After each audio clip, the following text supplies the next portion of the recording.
Wait wait wait wait, শ্রীরামপুরে থাকো আর এটা এখনো ট্রাই করোনি? আমাদের শ্রীরামপুরের এখন এটা মোস্ট ভাইরাল একটা খাবার বলা যায়। তাহলে নতুন খাবার কনসেপ্টটা তোমার সাথে একটু পরিচয় করিয়ে দিই। আমরা এই জিনিসটা বানাই, সেটা হচ্ছে লোডেড চিপস ব্যাগ।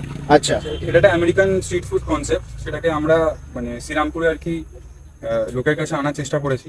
লোকের থেকে জিনিসটা কিছুই না, আমরা যেরকম রেগুলার যে চিপস আছে আমাদের কাছে, লেস, বিঙ্গো, সেগুলোকেই আমরা তার উপরে ভেজিস অ্যাড করি। আচ্ছা, অনিয়ন, কিউকাম্বার, টমেটো, ক্যাপসিকাম, তার সাথে সুইট কর্ন, চিকেন, পনির, ডিপেন্ড করে কি রকম চয়েস কাস্টমারের। আচ্ছা, আমাদের কাছে মেনু আছে টপিংস এর, আচ্ছা, কাস্টমার চুজ করে আমাদের বলে, আমরা সেটা সেরকম বানিয়ে দিই। তার সাথে আমরা টোটাল 7 সসেস ইউজ করি।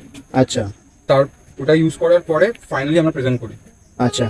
এরপর চলে আসবে নিজেদের হাতে, তারপর বানিয়ে খেতে হবে নিজে। আর পার্সোনালি বলতে আমার যেটা খেয়ে লাগলো অসাধারণ। তোমরা যদি এরকম অথেন্টিক টাইপের খাবার ট্রাই করতে চাও, অবশ্যই তোমাদেরকে ভিজিট করতে হবে শ্রীরামপুর টেক্সটাইল কলেজের ঠিক সামনে এই ছোট্ট ফুডকার্টটি। যদি ভালো লেগে থাকে অবশ্যই লাইক আর ফলো করে দিও।